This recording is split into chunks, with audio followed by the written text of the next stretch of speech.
Welcome to the other side of change, only on the Black Star Network. You know, it is your girl, Brea Baker, here with my brilliant and beautiful co-host, Jamira Burley. And one thing we talk about often on our show is the need for something new, fresh, and urgent in the Democratic Party. Stagnation is out and people are being fired, deported, and worse. Our elected officials are moving pawns across a chessboard. We need change dramatically. And this week, we're going to be talking about the two men who are trying to do just that within the DNC. That's Malcolm Kenyatta, my former roommate, ironically enough, and David Hogg. Wait, I did not know y'all were roommates. So not only were me and Malcolm roommates after college, but we ran against each other for student body president at Temple University. And we both lost because we split the vote.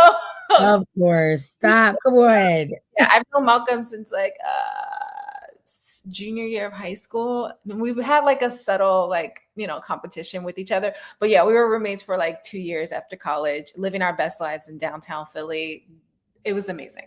I love it so much. And now you're doing all the amazing work that you're doing, and he's trying to transform the DNC from the inside. That makes me actually even more excited to dig into his situation within the Democratic Party because he's doing such important work, but they are trying to stunt and hate on this man. But before we get into Malcolm, let's dive into our latest headlines.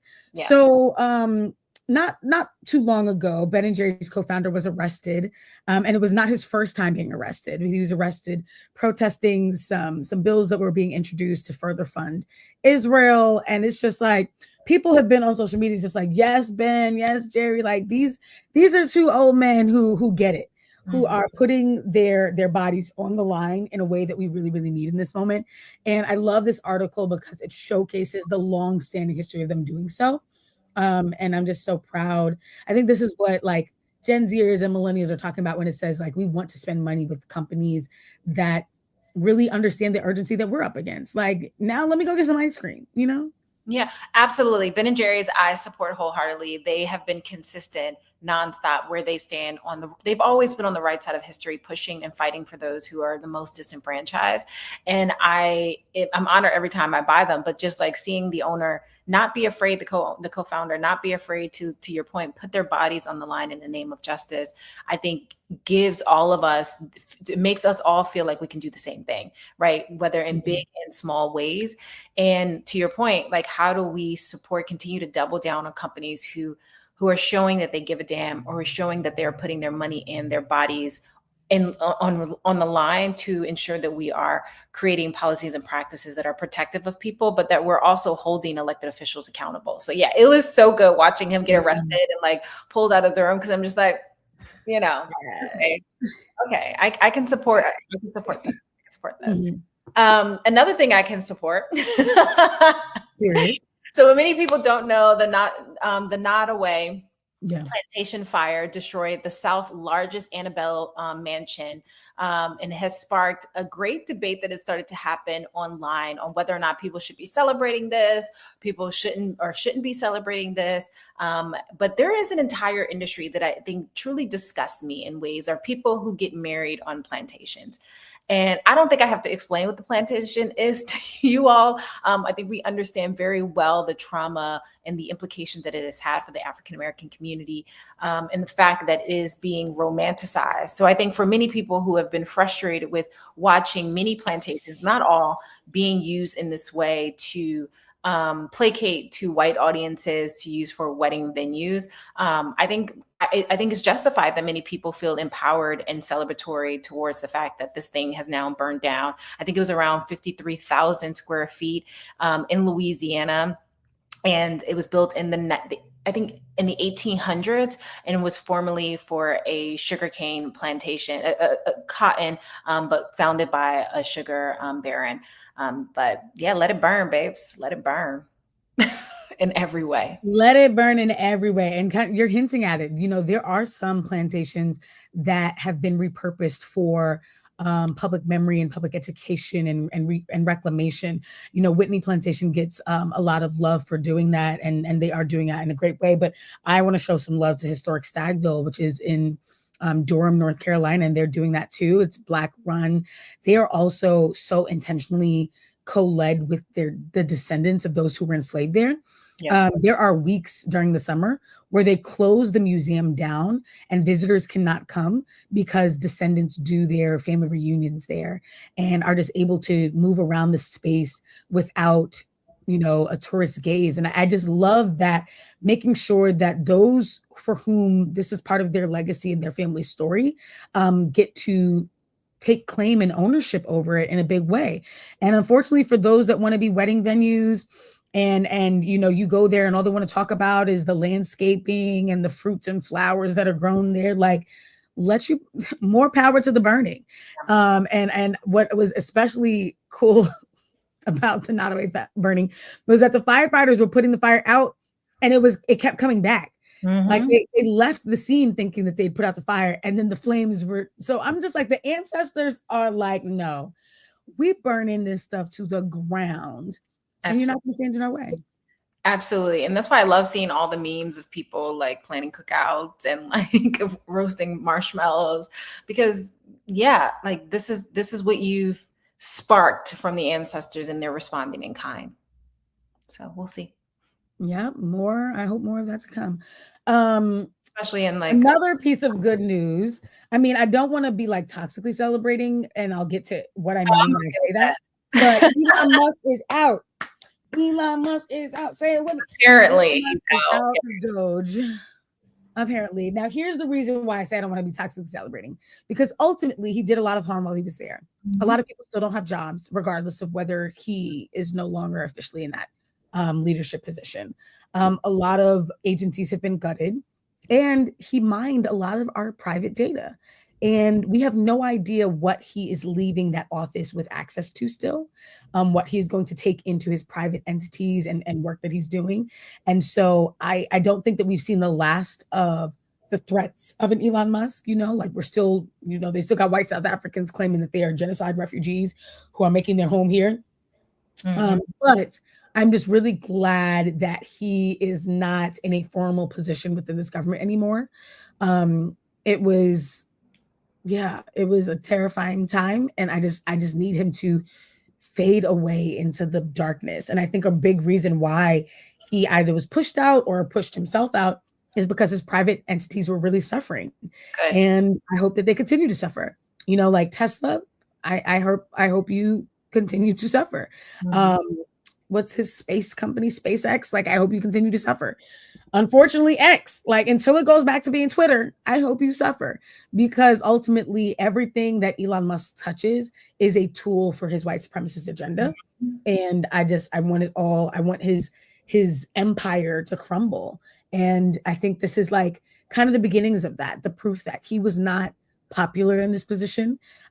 His desire to make government less, more efficient, was not successful. And I also wasn't rooted in reality, right? Like, it wasn't rooted in this idea of truly trying to make government efficient for everyone. It was rooted in like, how does he redirect funding from very critical programs within our society, like food stamps, housing, education, to his pockets? Like, how does he grabble up more of federal contracts for himself while leaving the federal government in shambles? The US is on track to spend more this year than they've spent in the first year of any administration in the last decade. That is crazy to me. And a lot of it on his golfing trips, Trump's golfing trips. Absolutely. Yeah, I think each golfing, I think they've budgeted around $200 million for his golfing trips. That is within the federal budget. Because if you didn't know, anytime the president takes a private vacation, like going golfing, it is expected that they still have to have Secret Service. They still have to feed these people, house these people. And Trump tends to overcharge Secret Service for staying on Trump's properties. It's bananas. Nevertheless, I'm excited for Elon Musk's downfall. I'm always rooting for Elon Musk's downfall, especially because his core audience is the one that he's hurting the most. Democrats and liberals were more likely to support his products because they help the environment than Republicans are. They're not buying Teslas, you idiot. And so, yeah, I'm enjoying. You idiot. I like that. I'm just enjoying his downfall, because like one thing that always irks me is when white men insert themselves into spaces and places that they lack the enterprise, the expertise to be able to actually do that work. And like, you're not even from here. Like, get away. You don't even go here. And you shouldn't even be here because you overstayed your student visa illegally. So yeah, that's a prime example where laws don't really matter for those who have money. They only matter for poor people and people that they want, and brown people. So just to say. But to wrap up this segment, there is, if you all have been on any form of social media over the last few weeks, you've learned of the internet sensation, Miss Shirley. I hate calling this little girl Miss Shirley. She's 4 years old, and she went viral for her dancing to line music and being able to pick up moves very easily. And she's cute, right? She's cute, she's talented, amazing. Over the last few weeks, we've now seen her stardom explode. She's been on daytime TV. She's been on the local news, on the national news.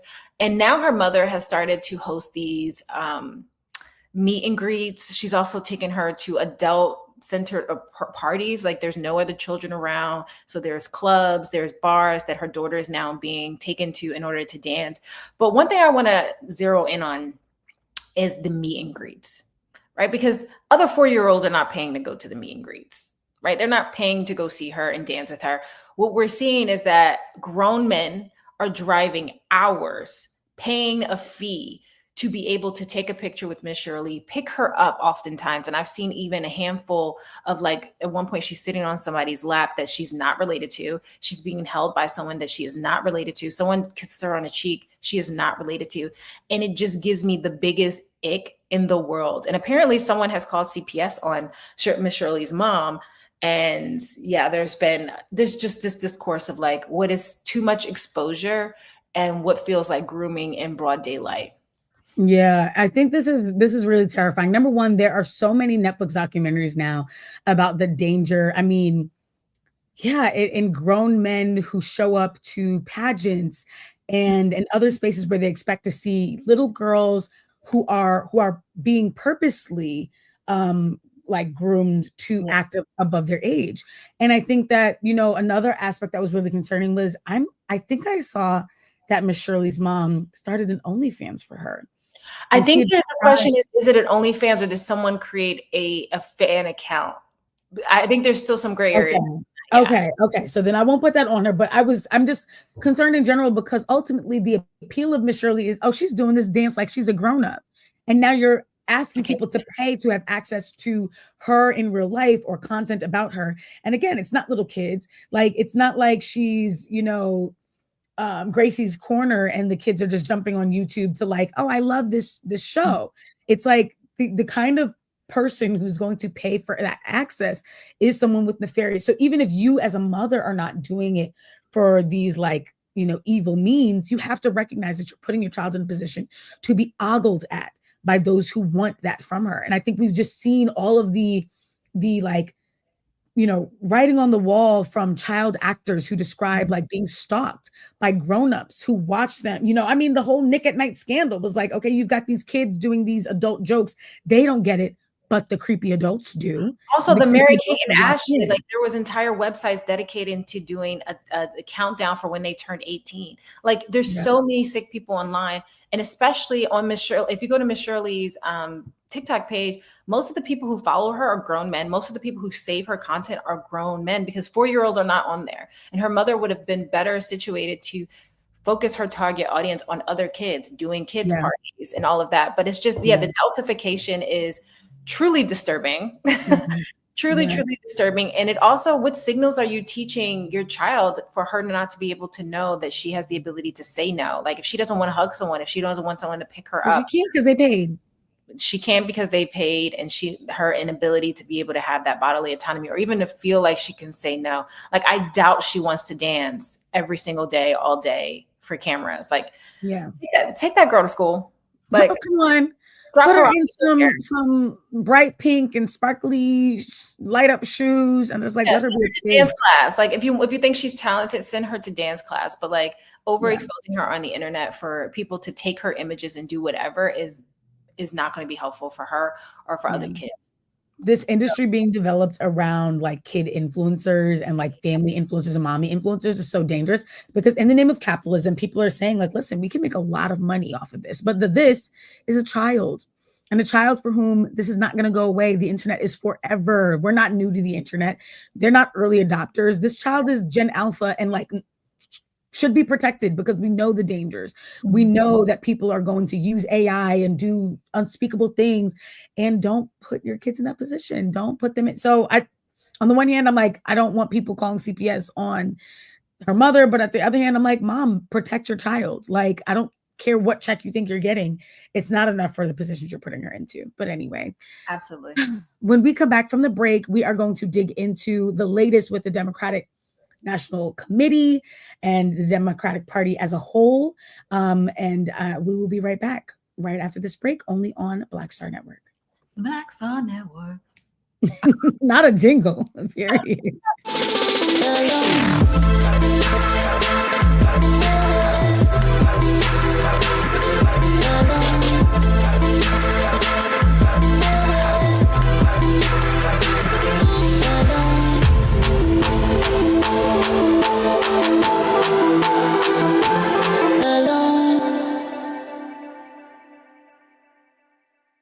Attention! We're back, bigger and stronger than ever. Season 2 is reloading May 26th at 8 p.m. Eastern Time. What's up? Being a black man, we gotta stop letting this slide. With new hosts. Let me tell you what damn time it is. And big celebrity surprises. Kiss my behind. It's Oprah Winfrey. Subscribe today at Truth Talks Live. Give black people what they need, and we'll show them for you. And don't miss out on all the upcoming viral moments. Simulcasting weeknights at 8 p.m. on Roland Martin Unfiltered and Black Star Network and Truth Talks Live. I'll see you there.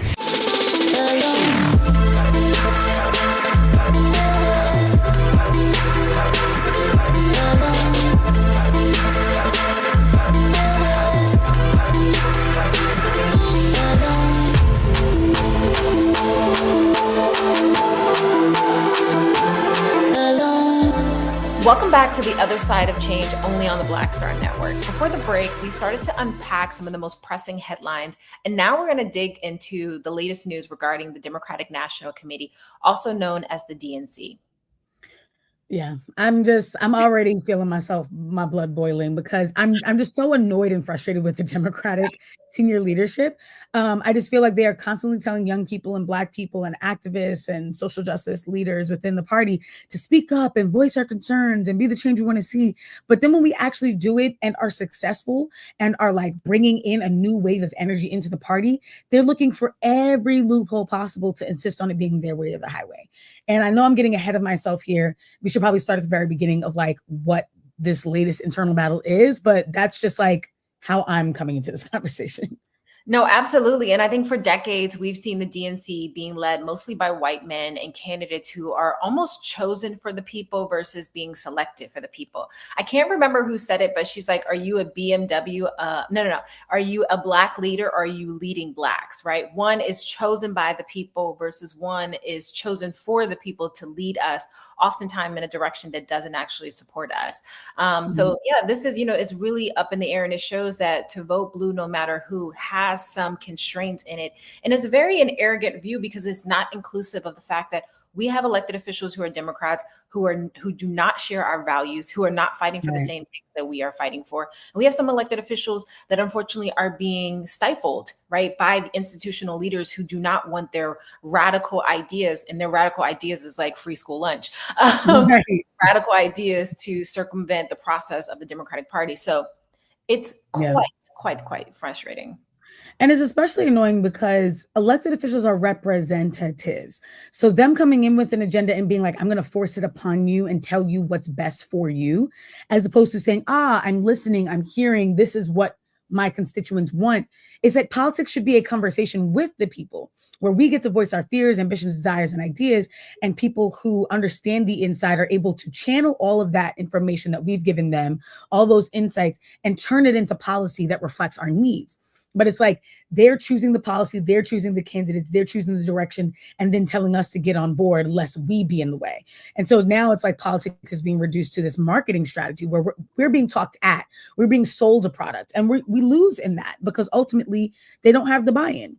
So you're trying to convince me of something that I don't want to be convinced of, instead of just saying, I'm a Democrat. This is what other Democrats want. If that doesn't align with me, I might be in the wrong party, and I need to get out of the way so that true Democrats who want to reflect their constituents can move forward. Oh, absolutely. And that's exactly, and we see some of that happening right now with Malcolm Kenyatta and David Hogg. Malcolm in particular is a dear friend of mine, as I mentioned earlier in the show, that we were former college roommates, and we were also former competitor. We competed against each other for student body president in college. Unfortunately, as I mentioned, we both lost, but that's neither here nor there. The DNC should be lucky to have someone like Malcolm Kenyatta, who has been dedicated to progressive policies and practices his entire political career, but also when he was a college student. That's one of the things that drew us together as friends. And the DNC has now had him as the vice chair, him and David Hogg as vice chairs. Malcolm received, I think, about 298 votes, and David Hogg received 214. You're only required to receive 201 votes in order to claim victory. And David Hogg, for those who don't know, is a current and former gun violence prevention activist. He was one of the students impacted by the Parkland shooting. And I also sat on the board with him for March for Our Lives. So these are two individuals who have shown that they deeply care about the issues that are impacting everyday Americans, particularly those in the Democratic Party. And now they're facing this upward hill battle by the established Democrats who don't like how progressive and how outspoken these two people are. Yeah.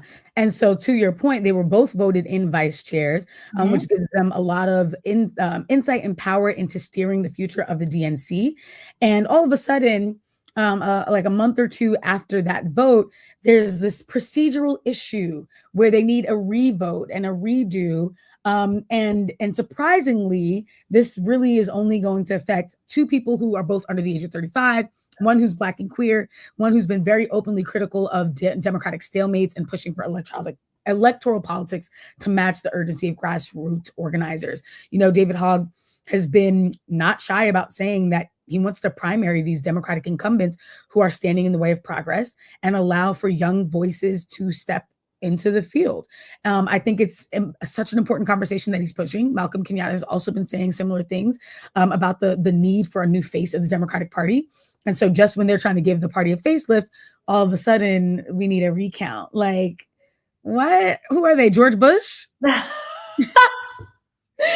Supreme Court on speed dial, please. We need a decision immediately. It's so fishy. It's so fishy because this is not the first rodeo. Like, this is not the first rodeo we are having a vote like this.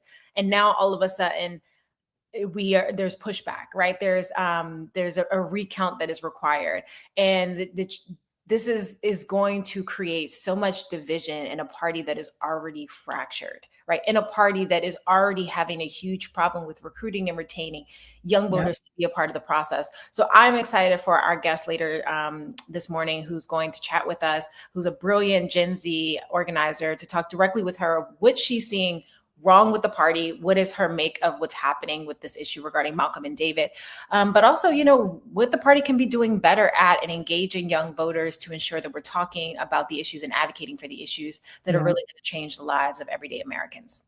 Yeah. So I can't wait. I can't wait to dig into this conversation. We have such a dope organizer and leader and friend and soror skiwi who's going to come up and talk to us about what she makes.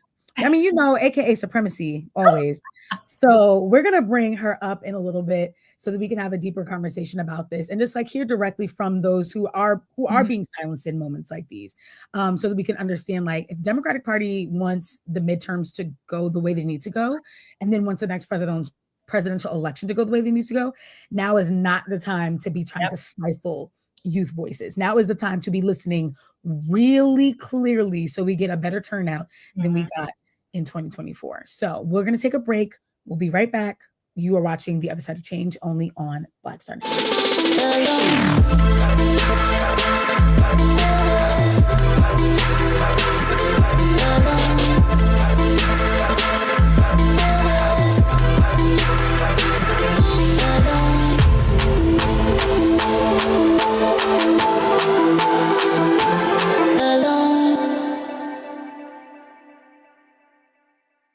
Hello, I'm Isaac Hayes III, founder and CEO of Fanbase. Listen to what I'm about to tell you. The window to invest in Fanbase is closing. We've raised over $10.6 million of our $17 million goal. That means there's room for less than 6,370 people to invest in Fanbase for the average amount. The minimum to invest in Fanbase right now is $399. That makes you an owner in Fanbase today. Go to startengine.com/fanbase to invest. Why?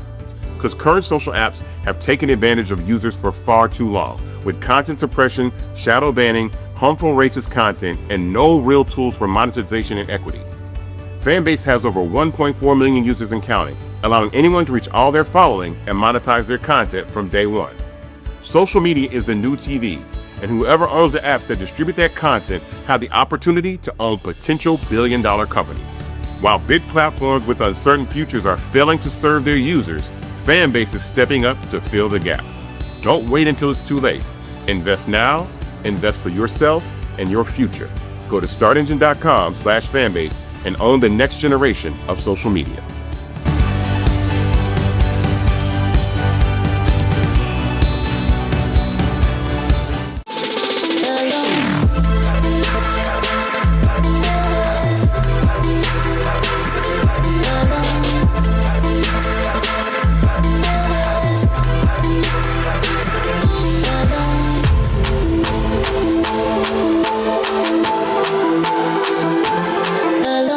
Welcome back on the other side of change, only on the Black Star Network. Before the break, we talked about what is currently the fracture that is happening in the Democratic Party. Joining us now is a powerhouse activist, Nupol Kiazolu. She has been on the front lines and have been truly tremendous in her work, and has been one of the individuals who led the protest out of the Charlestonville protest, taping "Do I Look Suspicious" behind her hoodie in the wake of the Trayvon Martin death. Nupol is an award-winning civil rights activist, organizer, and also Miss Liberia USA, and a proud member of the Alpha Kappa Alpha Sorority Incorporated. She is led by her spirituality, her enterprise, and her voice in organizing. And she has truly been a voice for Gen Z and led the charge. You have seen her probably on Forbes, CNN, MSNBC, VH1, the New York Times, and so many more. She's a prime example of what happens when you give young people the space to truly make the change that they see. And she's also a Teen Vogue 21 under 21. And hopefully this time next year, she'll be in law school, protecting all of our rights. So welcome to the show. And thank you for taking the time to meet with us as you are in the midst of studying for the LSATs. Thank you all so much for having me. I'm so excited to speak with y'all today. We love you. I love y'all too. I see you got that pink on today. And someone else. The pink and the okay. Pink and the, period. Okay, so but we're gonna get into it. Nupol, how did you leverage your passion for politics as an extension of your activism in the first place? And because you did start in activism and then kind of shift into politics, what did you notice about the Democratic Party that got you fired up about changing it from the inside? Yeah, that's a great question. So I will say, first and foremost, I always tell people that politics and electoral politics is not the end all be all when it comes to fighting for liberation for Black people in this country, but it's definitely a vehicle. And I would say I first realized how important politics was, how important politics are to our community in high school. I was about, let me see, like 17 years old when I held a voter registration drive. And I realized throughout that experience that young people specifically, didn't really understand the importance of local politics and how it directly impacts our communities. Long story short, I remember on the last day, it was the Friday, I'll never forget it, on with our voter registration drive that I organized, and like a plethora of seniors came down to the library, and some of them did have attitudes. They was just like, why we got to do this? We already voted for the president. And when someone said that, an alarm went off in my head, and I was like, wait, hold on. Like, people don't really, again, understand that local politics has a direct impact on our communities and quite literally shapes our everyday lives. And so that's when I was motivated to create a campaign called Vote 2000. And I partnered up with DoSomething.org to focus on young people turning out to vote. And in partnership with them, we were able to get over 100,000 young people registered to vote.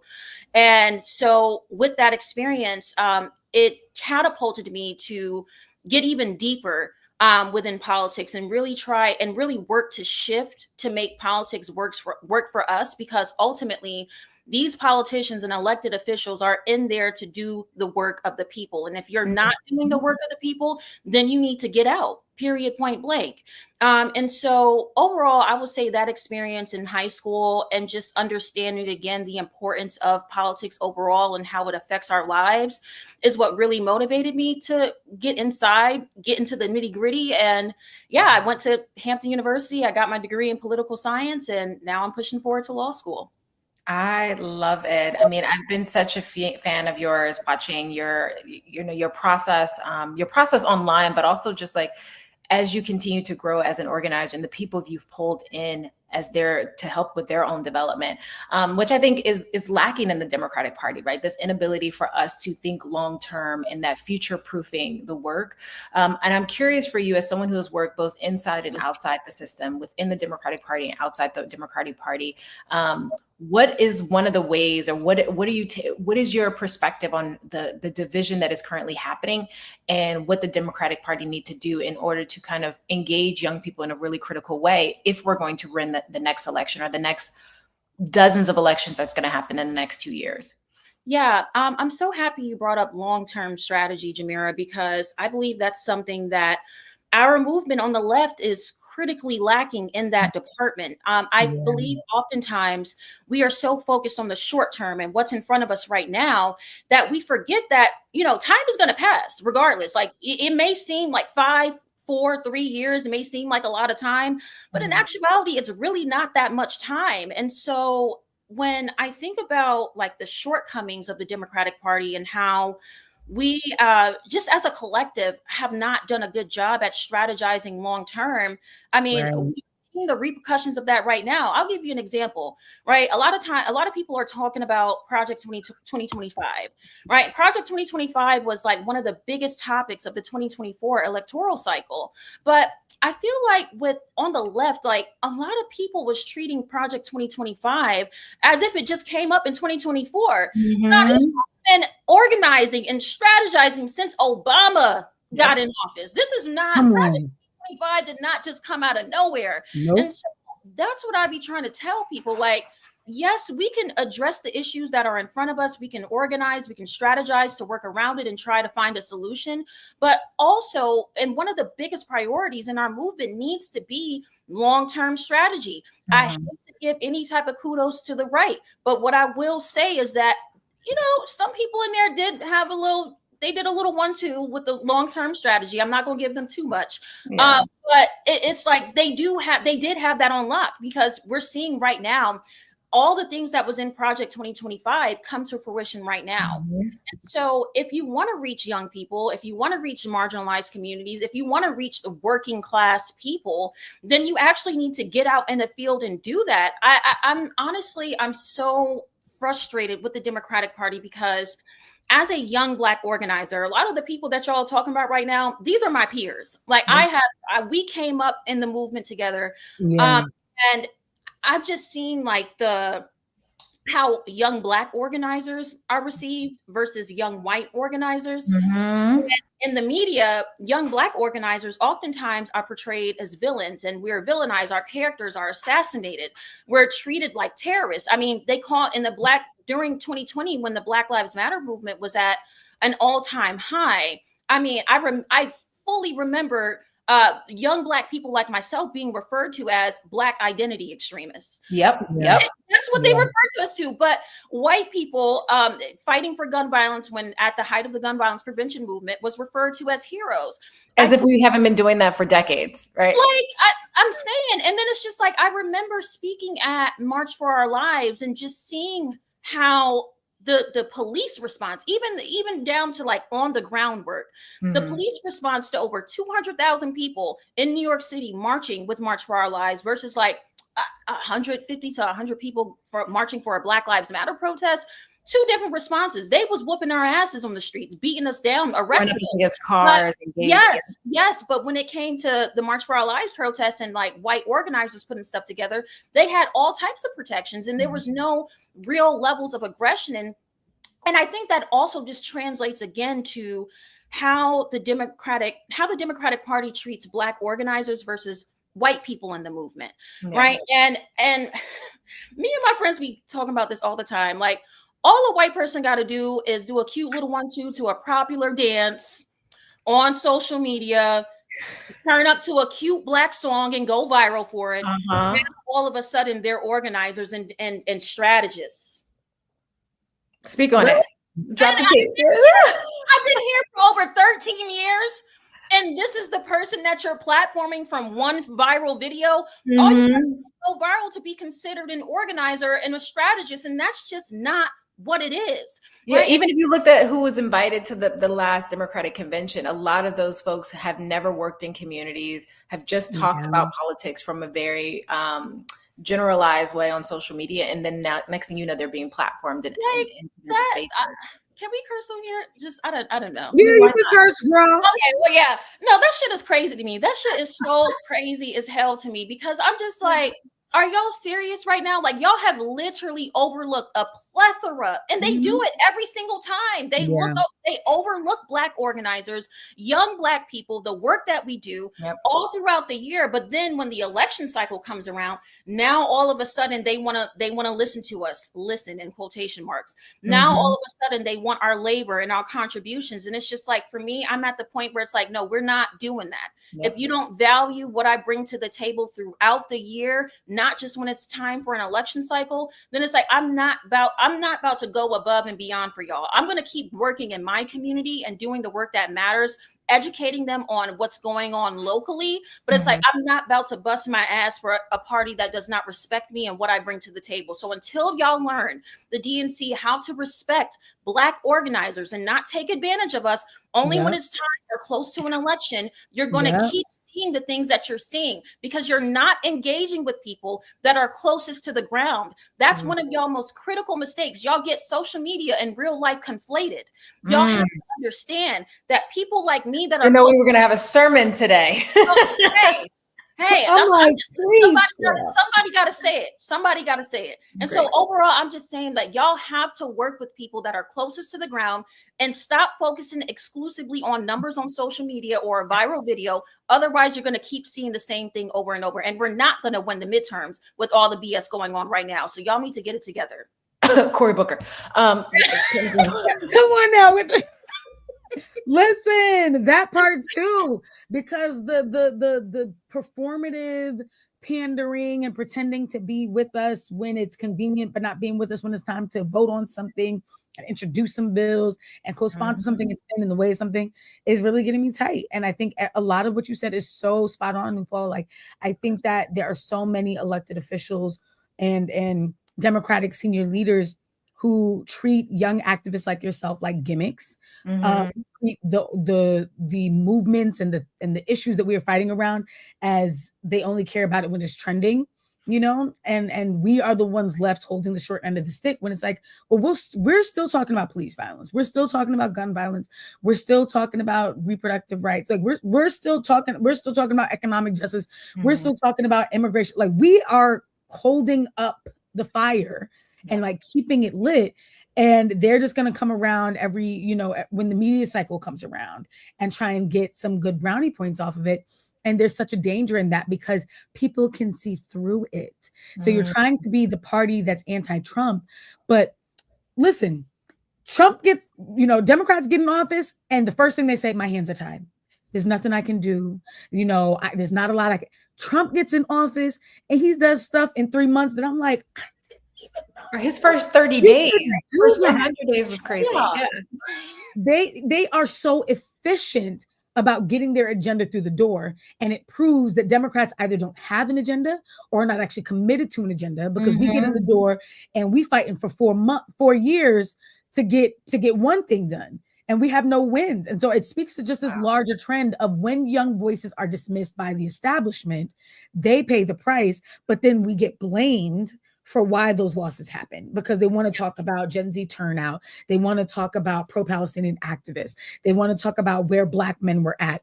And all of these groups have been showing up for the Democratic Party with very little in return. And so it just frustrates me to see that happen. So you talked about the long game. You talked about how we need to be more proactive instead of reactive. What is the long-term risk in not listening to young people, in making characters out of young Black activists, in not, really strategically bringing young people into the fold? What do we have to lose, especially when you're thinking of like the midterms are around the corner and this next presidential election? Democracy. That's what's on the line right now. I mean, it's quite simple.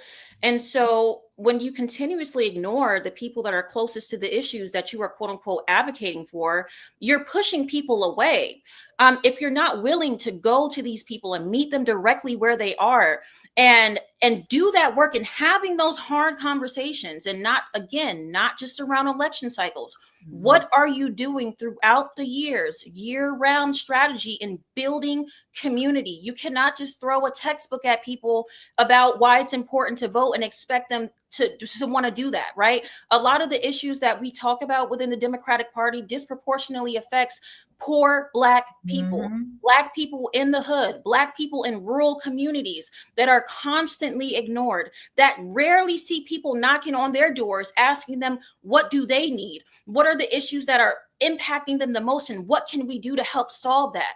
Yeah. People are oftentimes in this party only focused on college educated people. And that's a serious issue, because most college educated people with common sense understand what's at stake right now. And they've had the privilege and access to that information to be able to contextualize what's going on.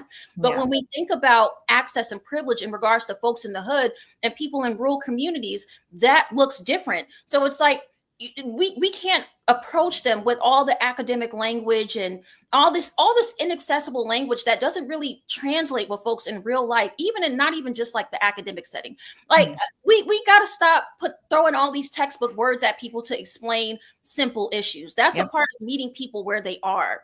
And right now, yes, I love what Bernie Sanders and AOC is doing, going across the country, talking about fight the oligarchy and all that, because that's important. And there is a demographic for that messaging.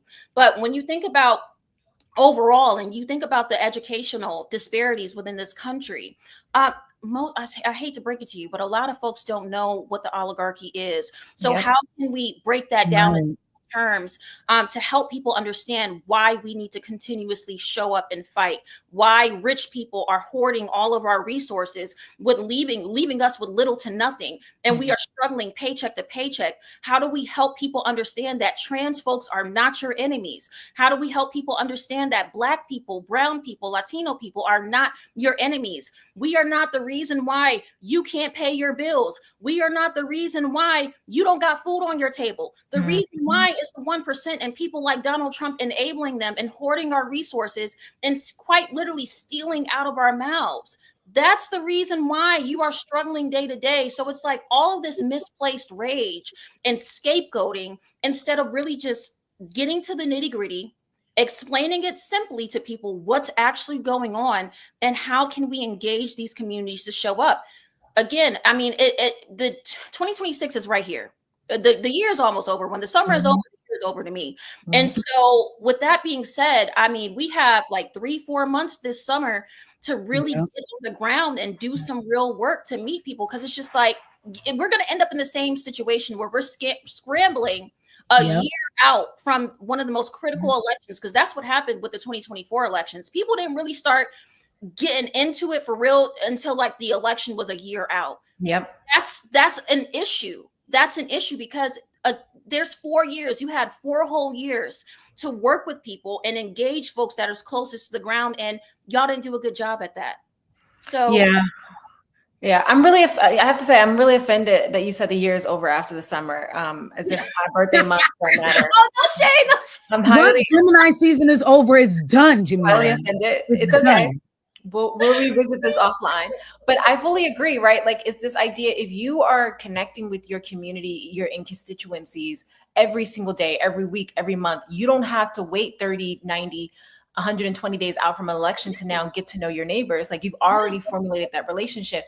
And how do we make politics more simple? To your point, the oligarchy sounds like an olive oil brand, right? Like, it isn't contextualized for a lot of people, especially in a country where so many Americans are only reading below an 8th grade reading level. Yeah. We are not meeting people where they are. We are not providing the information and the language that enables for us to talk to a wide range of stakeholders, because educated folks, if they're educated, they are more likely going to make the right decision, right? They understand the nuance and the complexities of what's happening.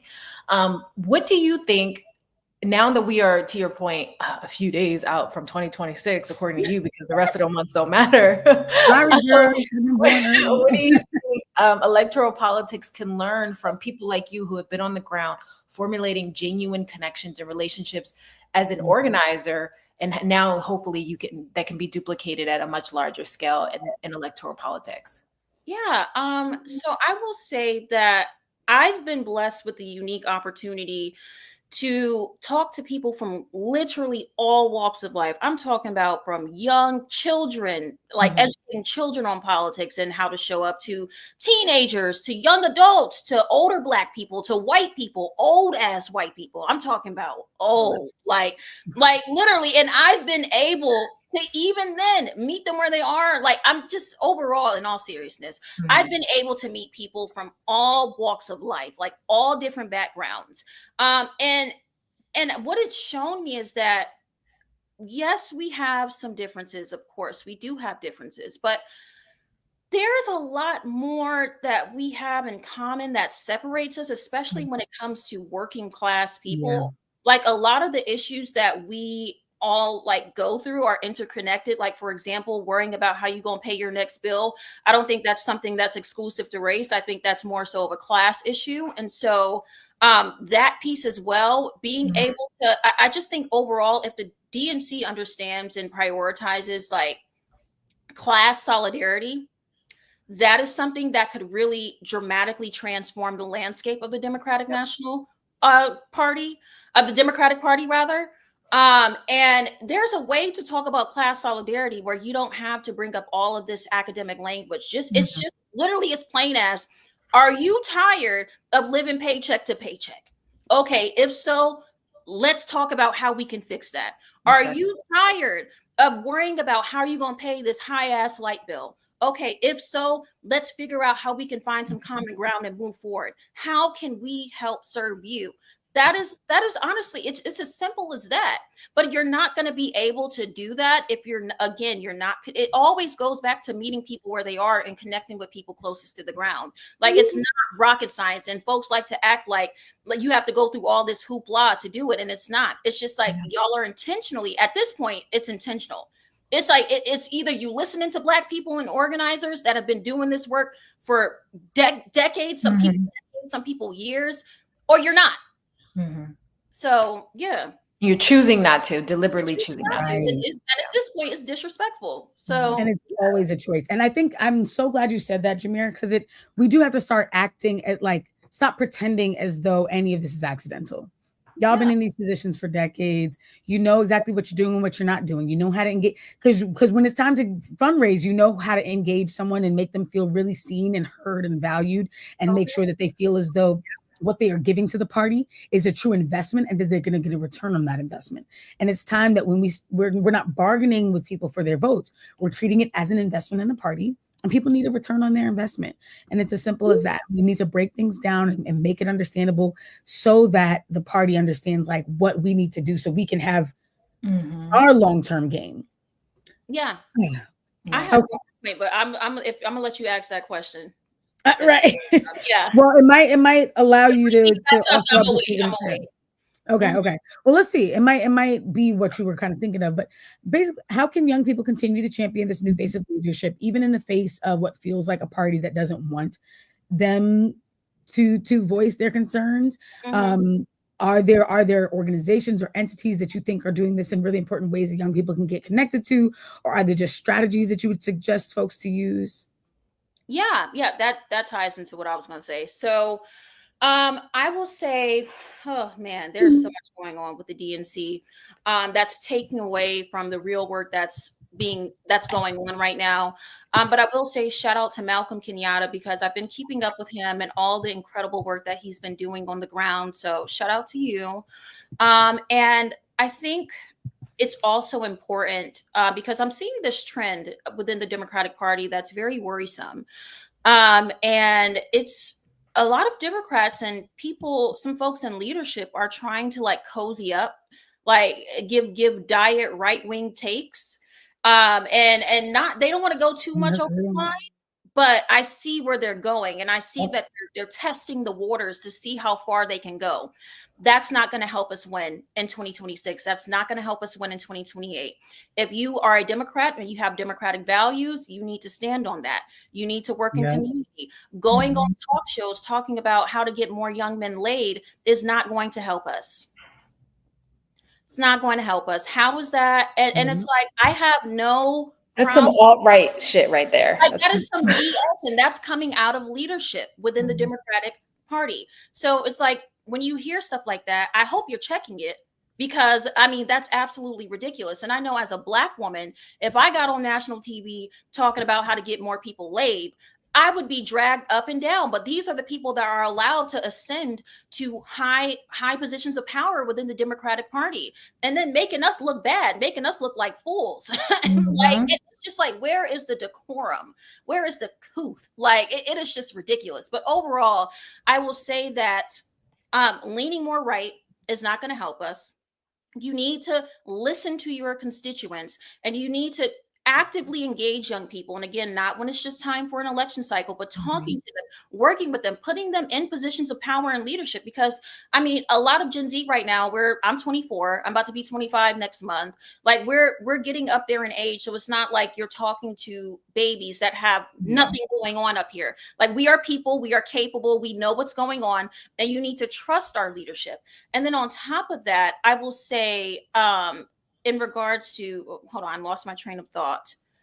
I will say that most importantly, in regards to how we are showing up next in the next phase of work within the Democratic Party and young people, I just think that overall, we gotta put the drama to the side, because it's taking away from the work.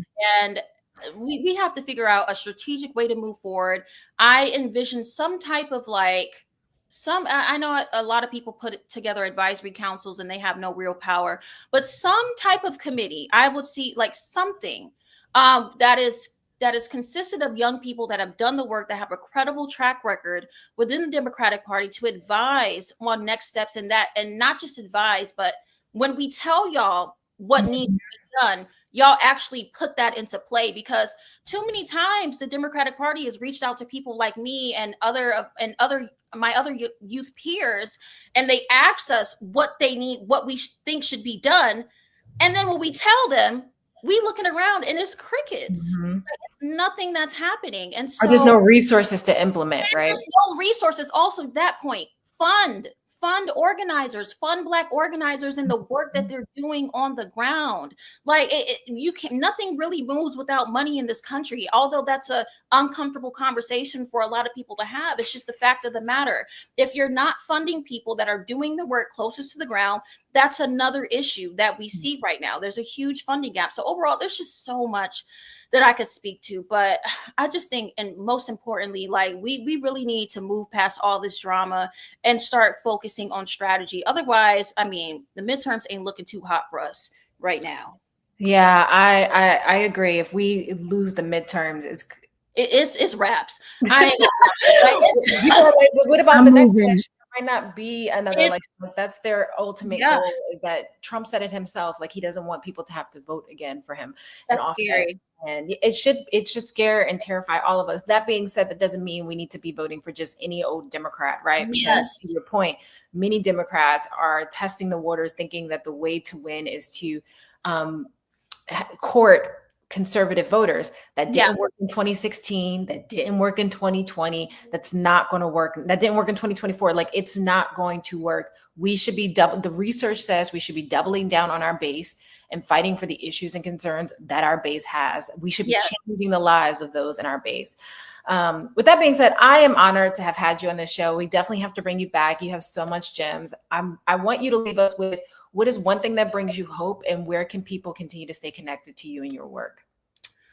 One thing that brings me hope is when I'm on the ground, honestly, when I'm on the ground, when I'm interacting with communities and everyday people, and I understand that it's folks out there that still care, because honestly, in the times we're living in, when every time I open up my phone or I turn on the news, there's just so much doom. There's so much doom around us. But when I interact with the people in my everyday communities, like, there is so much hope still, even in the midst of darkness. And I believe that's the power that we have, especially as Black people. Like, we've always been able to find a way and turn lemons into lemonade. And so that's what keeps me going. And how to keep up with me, you can follow me on Instagram at Nupol_Justice. And also shout out to my new organization, CivXP. We are fighting to address the gap in civic education in this country and bring more young folks and people overall together to fight for our democracy. So make sure you find us on Instagram at our CivXP as well. And thank you all so much for having me on. Thank you so much for being on, Nupol. We love you. We thank you. Now go get into that law school, girl, so you can say this democracy. Hey, thank you. Thank you. Enjoy the rest of your day. Bye. All right, y'all. We are going to take a quick break, and then we're going to come back and wrap up this episode. But I hope that y'all were writing down notes in your notebooks and just like holding on to everything that was being said, because that conversation really just like fired me up. And we will be back with The Other Side of Change, only on the Black Star Network.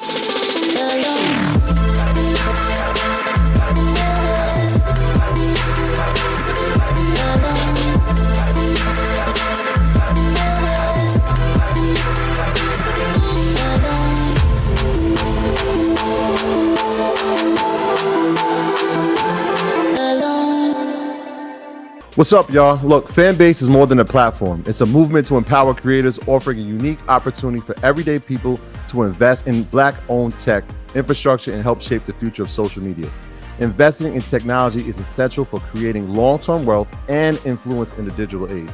The Black community must not only consume tech, we must own it. Discover how equity crowdfunding can serve as a powerful tool for funding Black businesses, allowing entrepreneurs to raise capital directly through their community through the Jobs Act.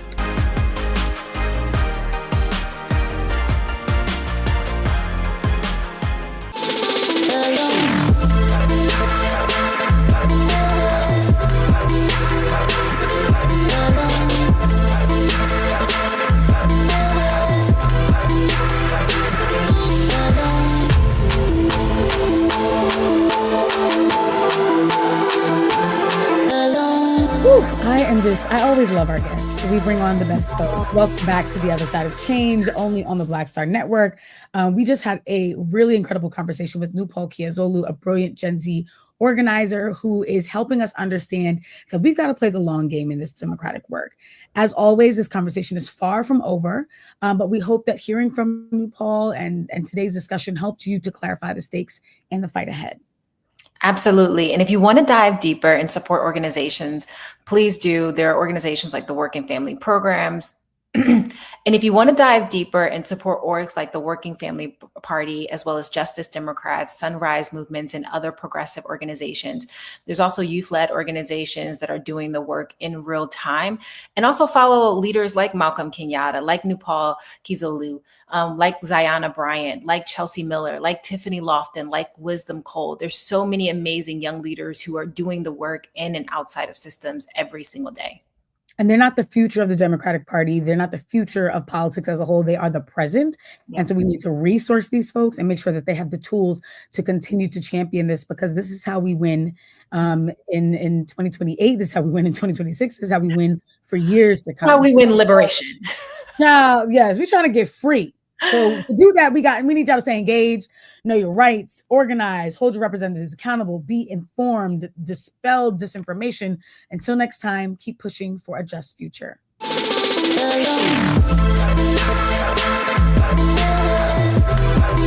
Alone.